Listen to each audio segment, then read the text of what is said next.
Pasamos al siguiente panel dedicado a verticales de alto impacto, IoT y transformación 4.0. Eliana, Brasil fue pionero en diseñar un plan nacional de IoT, con focos muy definidos en el agro. ¿Qué avance tuvo hasta el momento y cuáles fueron sus resultados? ¿Qué nos puedes contar?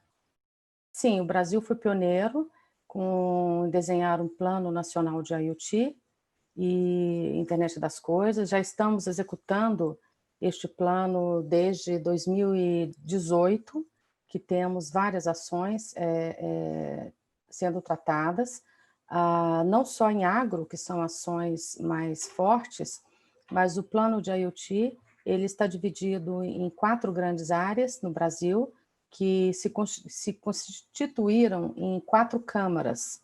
Então, nós temos hoje em atividade a Câmara da Indústria 4.0, onde nós começamos a trabalhar esse assunto no Brasil, a discutir, a verificar o que está acontecendo no país no final de 2015, com a criação formal de uma Câmara no início de 2019, já com várias ações sendo implementadas e o envolvimento de instituições de todas as áreas da indústria, do governo e da academia participando.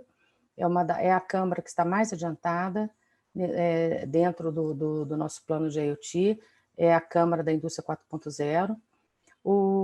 A segunda Câmara, que temos também ações implementadas, nós temos a Câmara de Agro, como você mesmo citou, e estamos começando agora, esse mês de dezembro, os trabalhos da Câmara de Cidades Inteligentes, que é um dos assuntos que temos uma grande demanda no Brasil, que é a questão das Smart Cities, e nós estamos também com um grupo grande sendo constituído, e também a questão da Câmara de Saúde 4.0, que é a implementação das tecnologias 4.0 na saúde, onde ainda não estamos tão avançados quanto nas outras, por conta da pandemia.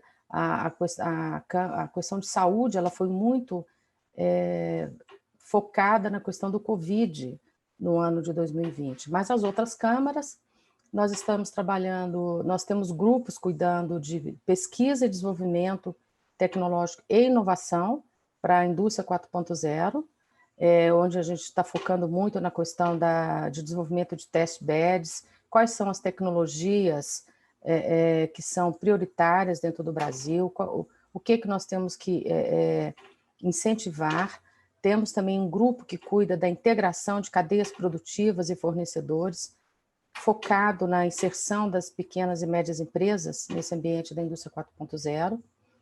Um outro grupo que cuida da parte de regulamentação técnica, que é onde nós estamos trabalhando questões como segurança cibernética, lei de proteção de dados e outros assuntos, e um grupo que cuida também da questão de capacitação, que é um dos temas mais centrais da questão da indústria 4.0 e das questões das tecnologias 4.0, tanto na questão da indústria quanto na questão do agro. Estamos discutindo muito como nós vamos cuidar da matriz de educação, dos cursos acadêmicos, que nós precisamos atualizar a matriz educacional desses cursos tradicionais da academia para esse novo ambiente da indústria 4.0 e desse movimento, que é um movimento mundial e que nós já estamos aqui cada vez mais sendo atropelados por essa questão da transformação digital, tanto no Brasil quanto no mundo, né? Isso é um movimento sem volta no mundo das tecnologias 4.0, as tecnologias exponenciais, como outros países chamam, e nossa área dentro do Ministério da Ciência e Tecnologia no Brasil, ela é focada na implantação dessa questão das novas tecnologias e buscar a transformação digital do país. Desde la UTN y desde la UIT vienen impulsando un programa de investigación y desarrollo en soluciones de IoT. ¿Qué principales resultados tienen hasta el momento? Si nos pueden contar si han logrado trasladar estos casos a gobiernos o a empresas. En cuanto a la UIT, la Comisión de Estudio 20 de Internet de las Cosas y Comunidades y Ciudades Inteligentes actualmente cuenta con más de 200 expertos que trabajan activamente. Esto incluye miembros de los 193 países que forman parte de UIT pymes y también el sector académico. Como para poner los números, entre 2017 y 2020 se emitieron 74 estándares y 13 suplementos relacionados a Internet de las Cosas y ciudades inteligentes también. Se organizaron unos 40 eventos y por supuesto se trabaja colaborativamente con otras organizaciones como IEEE, 1M2M, ISO, ISE. Con lo cual eso ya demuestra de alguna manera un poco la madurez y para dónde el mercado o la tecnología apunta. A fines de 2019 redactamos las bases de un Plan Nacional de Internet de las Cosas para Argentina. La UIT entregó ese plan para su análisis e implementación. Estas bases tienen un benchmark internacional donde se evalúan un poco los países de la región, pero también se muestra un detalle del estado de los desarrollos nacionales y centros de investigación o empresas que están trabajando relacionadas a Internet de las Cosas, además de algunas recomendaciones, ¿no? Esas bases también fueron fundamentalmente basadas, entre otras cosas, en la experiencia que tenía la UTN, ya que además de participar en la UIT en temas de estándares, hay actividades fuertemente de investigación aplicada, con un foco muy particular en la problemática local, regional de distintos sectores. Inicialmente comenzamos con un proyecto con 3 centros de investigación dentro de la UTN, pero ese proyecto la verdad que creció mucho y ahora hay muchas facultades regionales de la UTN distribuidas por todo el país que están participando con diversos desarrollos. Estos desarrollos hay unos cuantos. Para mencionar algunas soluciones, hemos aplicado tecnología 4.0 para la industria siderúrgica, para otro también similar para la producción de gases. Atacamos también el sector de monitoreo ambiental y producción frutícola en Mendoza. Entonces, cada facultad regional de alguna manera se ha dedicado a atacar el problema que su zona o que su entorno tenía. Sin embargo, yo creo que lo importante es el rol que está teniendo la academia, por lo menos la academia argentina, en este aspecto. Que de alguna manera eso fue poco explorado, poco explotado. ¿Por qué? Porque estamos vinculando la investigación aplicada, los socios de negocios, es decir, prestadores de red, proveedores de servicios, de hardware, etcétera, con las fuentes de necesidad y además la estandarización internacional. Es decir, esto nos ha dado resultados que fueron muy positivos desde cualquier punto de vista, tanto en la estandarización como en la concreción de proyectos. Fueron realmente tan positivos que estamos pensando ir un poco más allá. Queremos que esto escale, por lo menos a nivel nacional, y por eso estamos armando una alianza académica para Internet de las Cosas que próximamente estaremos lanzando para realmente poder sacar provecho de todos estos desarrollos y este mix o esta unión que hemos hecho con todos los actores involucrados. El segmento IoT se viene moviendo más que nada por tecnologías como LoRa y Sigfox, y los operadores tradicionales venían un tanto rezagados. Ahora con Narrowbound, IoT quieren pelear por una cuota de mercado. ¿Cómo está repartido el mercado regional entre tecnologías sobre espectro licenciado y no licenciado? Creo que efectivamente, como decías, los primeros avances de aplicaciones concretas en el mercado fueron sobre redes Sigfox principalmente, algunas cosas sobre LoRa. Ahí entra la discusión si es LoRaWAN o si es LoRa, con la diferencia que tiene el tipo de implementación, tipo red pública o red privada. Y claramente los operadores tradicionales móviles incursionaron, pero sin una clara visión de mercado, ¿no? O sin un foco muy concreto con respecto a eso, basado en la conectividad. El problema es que en IoT no se trata de vender un teléfono con un plan no se trata de vender un paquete de servicios, sino que se trata de vender o se trata de construir una solución para un cliente. Y esa solución no es como decir, un gadget más que vamos a poner en el bolsillo, sino que tiene que impactar en el modelo de negocio del cliente. Porque como sabemos, el IoT va hacia lo que es la transformación digital, y esa transformación digital apunta muchas veces en optimizar determinados costos según el tipo de cliente o según el tipo de modelo de negocio que tenga el cliente. Lo que nosotros decimos siempre es que para poder construir una solución uno se tiene que sentar con el cliente, tiene que entender el problema del cliente y uno tiene que llevar al cliente a construir su propia solución con su propia problemática para que pueda evaluar el impacto en su modelo de negocio. Hay muchos casos donde la problemática es la logística.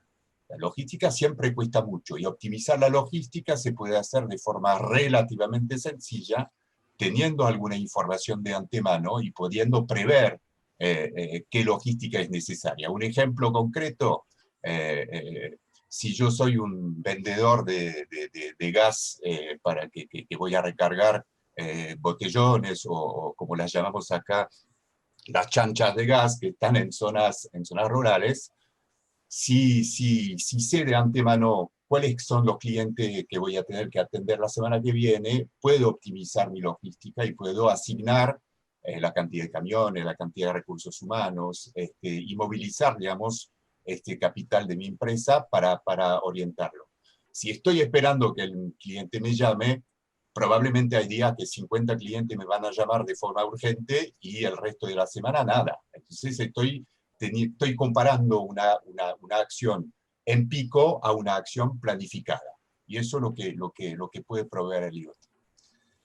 Y mi punto de vista, y no para una crítica hacia las grandes telco, ¿no? pero tienen estructuras que son muy distintas de eso. No están acostumbrados a hacer lo que nosotros llamamos venta consultiva. No empiezan con una consultoría para saber cuál es la necesidad del cliente. Ellos trabajan con volúmenes mucho más grandes y tratan de estandarizar sus productos. Eso en algún momento va a llegar, porque hay algunas soluciones que se van a estandarizar de facto. Poco importa el tipo de conectividad. Ahí lo que va a jugar es el precio de la conectividad. Pero me parece que en esa etapa la voluntad de los operadores tradicionales de entrar y empezar a ganar una porción de este mercado va a tener que ver con su capacidad de adaptarse a esta nueva modalidad de venta de conectividad, que no es venta de conectividad, que es venta de soluciones, que lo tendrán que hacer a través de empresas pymes, tercerizando, digamos, ese tipo de solución, ellos proveyendo la conectividad, pero teniendo en cuenta de que vender la conectividad se hace a través de la venta de una solución. Eliana, hablando un poco, volviendo a los equipos, que también hablábamos ahora, en Brasil se extendió la desgravación de impuestos para los equipos IoT. ¿Qué promedio de costos tienen allí en Brasil estos equipos y qué rol tuvo la política pública en su adopción? Uma decisão muito recente, agora de final de novembro. Estamos ainda trabalhando com esses valores, não temos ainda fixados, mas essa desoneração de IoT, que ela foi feita no Brasil, ela está seguindo uma tendência mundial, foi muito bem recebida aqui pelas empresas do país e por todos envolvidos nesses setores. Em princípio, essa desoneração ela vem por 5 anos aqui no país. A nossa expectativa é que essa desoneração ela possa proporcionar mais investimentos do setor nessas empresas, na área de IoT, no desenvolvimento de produtos, né? E venha também aumentar, diminuir as barreiras que a gente tem para implementar a transformação digital no Brasil, que é um assunto urgente em todo o país e que a cada dia, né, principalmente foi muito acelerada com a questão da pandemia. ela tem, a gente vai, eu imagino que até os próximos dias ou meses, no próximo mês, nós já vamos ter um informe sobre quanto que nós vamos poder ter de investimento e de benefícios com essa desoneração, porque a partir do momento que temos essa desoneração, a gente pode reduzir uma série de taxas que as empresas, a carga tributária no Brasil ela é muito grande, e com essa desoneração nós podemos reduzir a contribuição que as empresas que desenvolvem esses produtos, elas vão poder investir e produzir mais aqui no país. Mas com relação ao valor exato, assim, estimado, ainda não tenho este valor para informar. El modelo de negocios de IoT es de un bajo ARPU y un gran volumen de accesos. En el caso de Loca, ¿qué promedio de ARPU manejan y en qué sectores, de qué verticales hay mayor penetración de sus soluciones? Loca System es una empresa de soluciones de IoT, no es un operador de Internet de las Cosas. No vendemos conectividad, pero te puedo contestar más o menos esos valores. Lo que vemos en términos de ARPU, y eso es válido a nivel regional, lo vemos en Brasil, lo vemos en Perú, lo vemos en Colombia, en México. En general, el modelo de negocio está basado en el cobro de una conectividad anual que está alrededor de algo, dependiendo un poco del consumo. Algunos operadores fijan algunos planes de tantos mensajes por día o hasta tantos mensajes por día, de algunos 2 mensajes, por ejemplo, que pueden ser muy utilizados para todo lo que es telemetría, para relevar consumo de energía, consumo de agua, consumo de gas, hasta una cierta cantidad mayor que ahí lleva las aplicaciones más al mundo de la logística, por ejemplo, para poder tener una actualización de la posición de los dispositivos a lo largo del día. Los precios en general varían de algunos dólares a por ahí un poquito más de $10 por año. En general, eso es lo que observamos, que es bastante competitivo con respecto a lo que es la conectividad móvil tradicional, o sea, el mercado machine to machine que conocemos tradicionalmente, y eso hace que efectivamente sea muy alentador para la adopción, digamos, de ese tipo de tecnología de comunicación. Pero no es el único elemento importante. Como decía Eliana, las medidas que pueden llegar a tomar los gobiernos son fundamentales en esto, porque el precio del dispositivo es una barrera muy importante. Y en Brasil, efectivamente, coincido, porque tenemos operaciones en Brasil, las cargas impositivas de importación son muy altas, en la Argentina también, y hay países como Colombia o México, donde eso es mucho más bajo y mucho más habilita una adopción mucho más rápida por parte de los clientes de este tipo de soluciones. ¿Por qué? Porque simplemente el costo de la solución termina comparándose con cuál va a ser el impacto de la solución sobre mi modelo de negocio. Es decir, si el costo es alto, no voy a generar un ahorro muy importante y voy a tener que esperar muchos años para amortizar, digamos, esa solución. Y eso es un factor clave en la adopción de IoT, que tenemos que considerar el impacto no únicamente en el beneficio inmediato al nivel del costo operativo, sino en la capacidad de generar una productividad mucho mayor, que eso se evalúa a un plazo un poco más largo.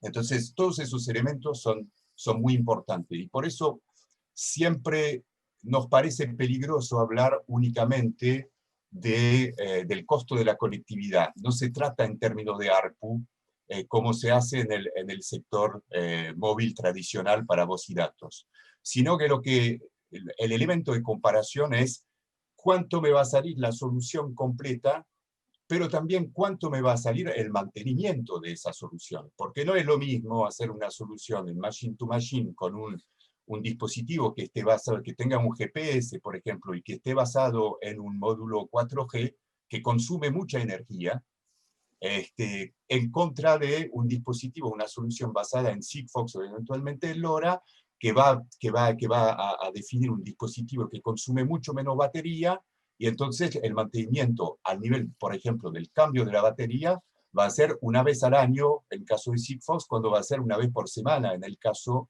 de una solución móvil tradicional. Y eso es un dato muy clave porque hay que evaluar el costo de la solución a lo largo del tiempo, incluyendo su mantenimiento, que es en realidad lo que va a terminar viviendo el cliente. Y eso es un elemento fundamental. O sea, el criterio del ARPU, lamentablemente, del IoT no es el criterio que tenemos que tomar. La digitalización es clave, ¿no?, para la transformación 4.0.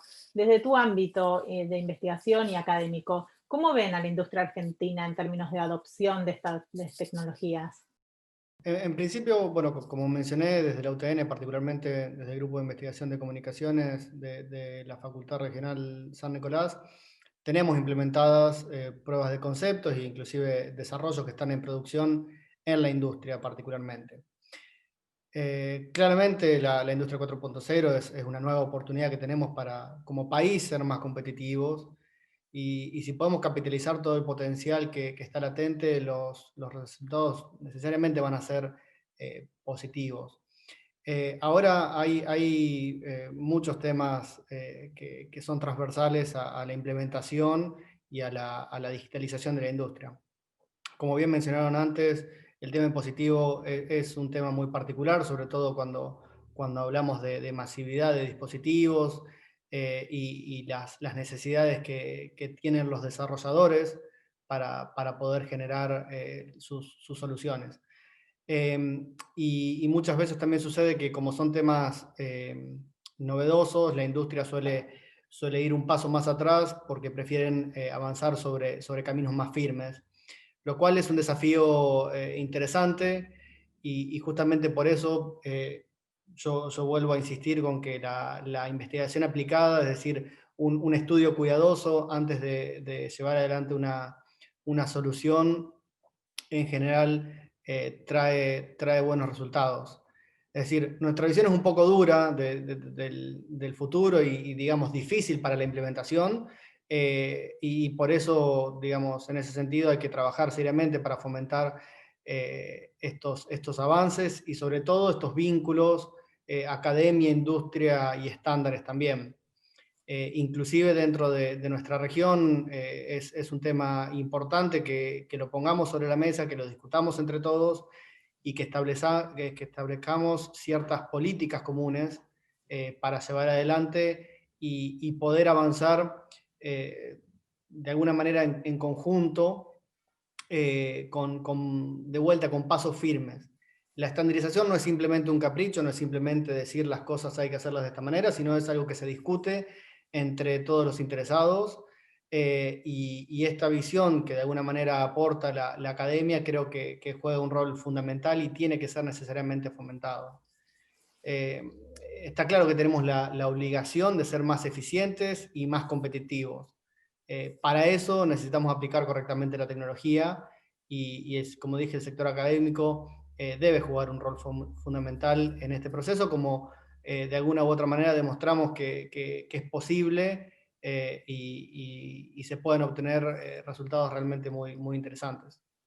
Bueno, y en Brasil, ¿cuál es el grado de avance en el plano de las industrias y cuáles son los principales retos, Eliana?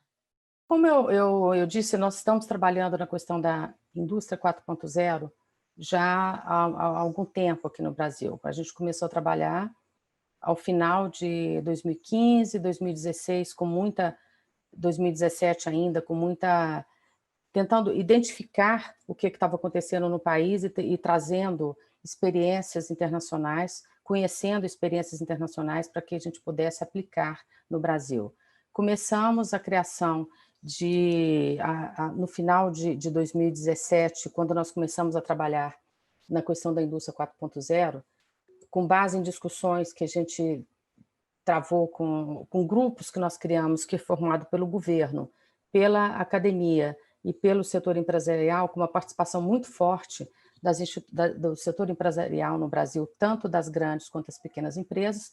Nós definimos que nós deveríamos trabalhar em 5 pontos, que seriam fundamentais para que a gente pudesse implementar a indústria 4.0 no Brasil.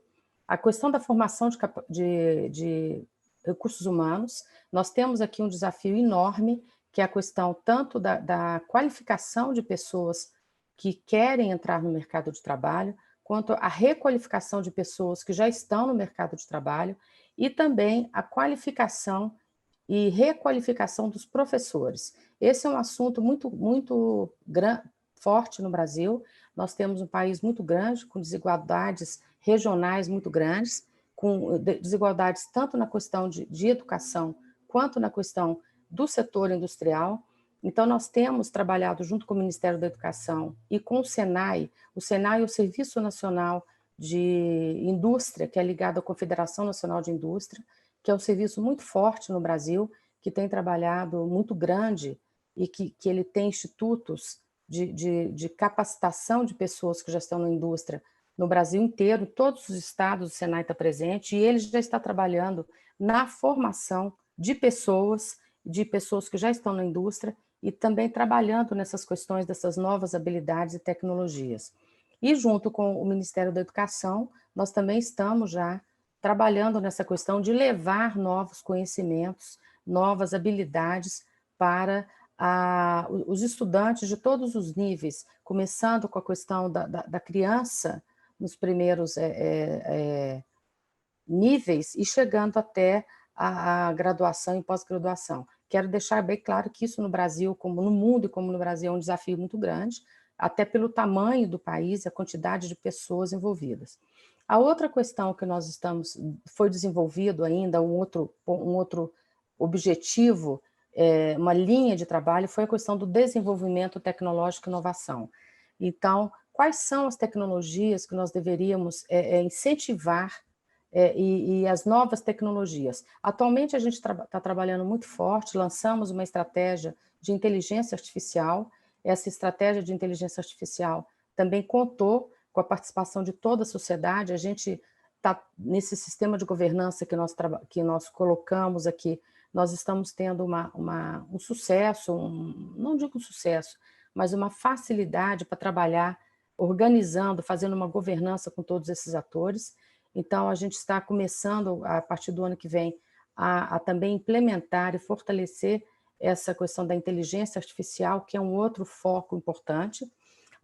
A outra linha que nós estamos trabalhando é na busca de recursos. Nós precisamos de ter investimento para que esses projetos na indústria possam ser desenvolvidos. Então, nós temos aqui no Brasil o BNDES, que é o Banco Nacional de Desenvolvimento Econômico e Social, que junto discutindo na Câmara da Indústria, ele já criou algumas linhas de financiamento, tanto para serviços, porque a questão da transformação digital não está só mais focada na indústria, né? Mas ela já foi ampliada para modelos de negócios e outros pontos, e fortemente no serviço.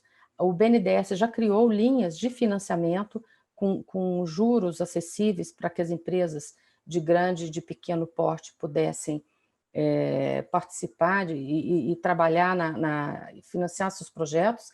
Esse ano nós temos também uma agência de financiamento ligada ao nosso Ministério da Ciência e Tecnologia, chamada FINEP. A FINEP, ela lançou, já discutindo com essas questões das necessidades dentro da Câmara, ela lançou o primeiro edital para apoiar com recursos de subvenção econômica, que são recursos a fundo perdido, né? Que sem retorno, projetos de desenvolvimento tecnológico focados nas novas tecnologias.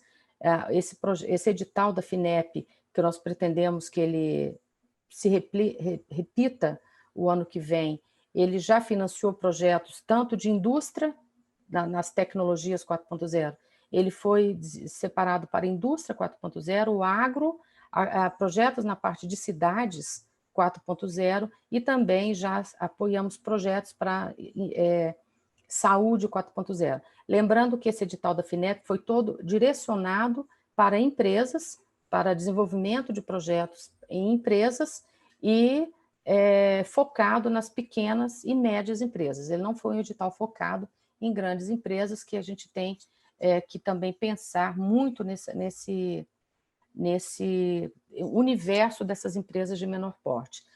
Um outro ponto importante é a questão que também são objetivos que as empresas também estão nos ajudando nisso, nesse trabalho, é a questão da regulamentação. Nós estamos trabalhando agora num modelo que foi desenvolvido pela Alemanha de criar um roadmap de normalização 4.0, que a gente está trabalhando isso, deve ficar pronto agora no começo de 2021, que é um roadmap que vai mostrar como que as empresas devem se organizar e se preparar para a questão de importação e exportação, baseado nas normas, nas normas nacionais e internacionais, porque é muito importante que nesse mundo também das novas tecnologias, elas estejam preparadas e acompanhando essa parte dessa normalização. A gente está com uma cooperação grande com a Alemanha, da plataforma Industry 4.0, que estão colaborando para que a gente possa montar esse roadmap que deve estar pronto e para a gente poder divulgar no próximo ano. Então, a gente tem conseguido, com toda essa dificuldade desse ano de 2020, com dificuldade de recursos, todos os recursos, a grande maioria dos recursos do Ministério foram destinados ao Covid, a projetos de pesquisa, a projetos de pesquisa, mas nós conseguimos, mesmo assim, ter algum sucesso pequeno, mas que foram colocados recursos que a gente está mantendo as empresas nesse ambiente da indústria 4.0, tanto não só na indústria, mas também nesses outros ambientes, como eu já falei, principalmente também aqui focado nas empresas do agro, que é no Brasil a gente não pode deixar, que é o ponto forte do Brasil, que é o agronegócio, né? Sin dudas, el acceso al financiamiento para que estos proyectos puedan verse en Industria 4.0 van a ser clave y estaremos atentos también a este roadmap que nos has contado junto con Alemania. Bueno, Emanuel, ya para finalizar un poco, desde LOCA, ¿qué casos de implementación tienen en el sector industrial, si tienen, y cuáles son los requerimientos específicos que allí tienen? Nosotros tenemos un desarrollo de dispositivos y servicio de geolocalización basado en lo que se llama Wi-Fi sniffing. Son soluciones que básicamente apuntan a la logística, ¿no? Trabajamos mucho alrededor del mundo con correos o con empresas industriales tipo sector automotriz, para poder tener, digamos, una idea de dónde están los assets de esa empresa en zona de producción, en tránsito, en galpones de almacenamiento, por ejemplo, para habilitarles, digamos, ese tipo de visión a través de un dashboard de cuál es la situación del stock que tienen a nivel de su operación. O sea, nos metemos directamente en la operación específica de estos sectores. Y eso más o menos lo que vemos. A nivel requerimiento, y para ampliar un poco más allá de las aplicaciones que tenemos en Loca Systems, y usando el argumento que también Eliana acaba de mencionar, me parece fundamental, mirando al futuro, tanto para la formación de recursos humanos como para la orientación del sector de pequeñas y medianas empresas, es efectivamente, más allá de la inteligencia artificial, a mí me gusta llamarlo ciencia de datos, ¿no? La ciencia de los datos. Hay una cosa que hay que tener mucha conciencia del sector IoT, es que ese sector, esa cadena de valor, se divide en tres partes, ¿no? La primera es la conectividad, la segunda es el dispositivo mismo, y la tercera es la explotación de los datos. ¿Qué información le doy al cliente? La conectividad va a representar entre el 5 y el 10% del costo total de la solución. El dispositivo va a estar en un 20, 25, 30% como mucho, y más del 50% del valor, que es un valor puramente agregado, es el procesamiento de esos datos. Entonces, coincido perfectamente con lo que dice Eliana, hay que enfocarse mucho en la ciencia de datos, en la matemática aplicada, en los algoritmos, porque es ahí donde vamos a ayudar a las empresas grandes y chicas para poder armar soluciones que tengan sentido con su modelo de negocio, con su operación, con su necesidad de aumentar su productividad. Porque esos, como se llaman tradicionalmente, esos KPIs que van a hacer posible la evaluación de la empresa y de su comportamiento en cuanto a sus costos, a su operatividad, a su productividad, es lo que vamos a extraer de estos datos que vamos a tomar. Como digo siempre, para quedarnos en el sector agro, no le interesa al productor de soja que le digas que en tal lugar de su campo hay un nivel de humedad del 50% con una temperatura de 25 grados. No le importa eso. Le importa que se exploten esos datos para poder predecirle el tiempo, el clima, qué va a pasar dentro de unas horas, cuál va a ser la velocidad del viento para ver si puede, digamos, aplicar los productos agroquímicos que necesita aplicar o si tiene que esperar al día siguiente. Entonces es ahí donde hay que bajar el nivel y dar una información que realmente le sirva al cliente. Y eso lo da la ciencia de datos.